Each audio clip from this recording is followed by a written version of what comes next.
আসসালামু আলাইকুম ভিউয়ার্স।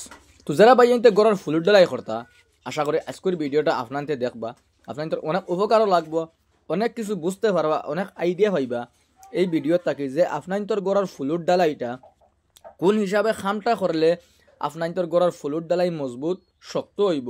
তো বহুতর ফুলুর ডালাই বেশিরভাগ কেরে কই যে ফাটি যায়, কোন হিসাবে করলে আপনাদের ফুলুর ডালাইটা মজবুত হইব। তো পয়লা ফার্স্ট টাইম আপনারা কিতা করা লাগবো যে মাটি জাগুন আছে ওগুন তো পালা করে ফানি মারিয়া ওই সব সাইডে দেখা যে ফানি মারিয়া ফানি হুকানির বাদে সাইড ওলা জুড়ে করবা, জুড়ে করে বাদে দুরমুস মারা বালা করেও দেখানি খুব ডাট করে দুরমুস মারবা। দুরমুস মারার বাদে আপনার ফাত্তর সলিং করবা, ফাত্তর সলিং করিয়া ফাত্তরের উপরে যদি ওগুলা যদি রডর যদি জালি যদি আপনারা যদি বান্ধন রডর জালি বান্ধিয়া এর পরে যদি আপনারা যদি ডালাই করেন তো আপনার তোর ডালাইটা মজবুত হইব, শক্ত সম্মুখীন হইতে না। আপনার তোর ফুলুর ডালাই নিয়ম হইছে গিয়া ও হিসাবে যদি আপনারা ফুলুর ডালাই করেন তো ইলা হিসাবে নিয়ম কানুন মানিয়া কয়জনে আর করেন সারাই করেন না।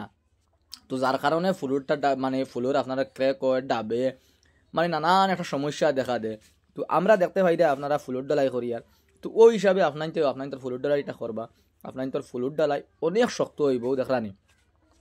পয়লা আমরা ফানি মারছি মাটিত আগে এক মাস আগে ফানি মারছি, ফানি মারিয়া তৈয়া মানে ফানি মারিয়া তৈয়া পুরো মাটিটা আবার শুকাইছে।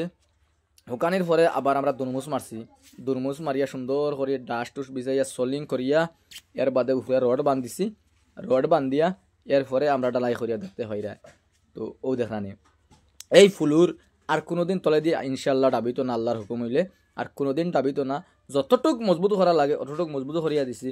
তো খাম যে হিসাবে তরিকা করতে লাগে তরিকা হিসাবে খামটা করছি। তো আমি বেশিরভাগ খাম ও হিসাবে করি। তো তোরা করছ হইলে আপনার তোর খাম একদম মানে জীবনের লাগি হইব দেখানি। এখন বর্তমান ডালাইও চলে আমরা ডালাই দিরা, কিন্তু একদিন আমরা হাবু গেছি ডালাই করিম এই রুম ডালাই হয়ে গেছে দেখতে পাইরা আপনারা। তো ও দেখলানি ডালাইটা খুব সুন্দর ডালাই হয়েছে দেখতে পাইরা আপনারা, ফাট্টা মারাও চলের। তো ফুলুর ডালাই ও যে বড় ফাট্টা এইগুলো সারাই মারই না, কুটি কুটি 8 ফাট্টা দিয়ে ফাট্টা মারই। তো এই ফাট্টা দিয়ে ফাট্টা মারলে খেতে হয় আমি আপনার তোরা এই যে সোলিং যে করলায় আর ফাট্টাও খুব বাড়ির লগে একটা মানে ভাইব্রেশন করে, একটা মানে আপনার ভাইব্রেটার একটা ভাইব্রেশন করে। তো ভাইব্রেশন করার লগে কিন্তু আপনার সেই মাল যেগুন একদম পুরা একদম বইব। তো ওই হিসাবে যদি আপনার তোর খাম যদি করতে পারেন তো আমি কই আপনার তোর খাম আল্লাহর হুকুম হইলে হইব এবং শক্ত হইব। আপনার ফুলুর ডালা ফুলুর ক্র্যাক হওয়ার আর চান্স থাকতো না, একদম চান্স কম ফুলুর ক্র্যাক হওয়ারও দেখা নেই। যতটুক মানে যে নিয়ম হিসাবে আমরা একদম নিয়ম কানুন মানিয়া খামটা চালাইয়া যাইয়ার ও দেখতে পাই আপনারা। তো আমরা ফুলুর ডালাই প্রায় শেষ হওয়ার ফটো খালি তোলাও জায়গাও ওখানে রয়েছে প্রায় শেষ হয়ে গেছে সারা ও দেখতে পাই আপনারা। ফুলুর ডালাই প্রায় কমপ্লিট হয়ে গেছে, আমরা প্রায় কিতা পুরা কমপ্লিট হয়ে গেছে ফুলুর ডালাই ও দেখলানি। আর ফুলুর ডালার মশলাটা একটু আপনারা মানে ডিলা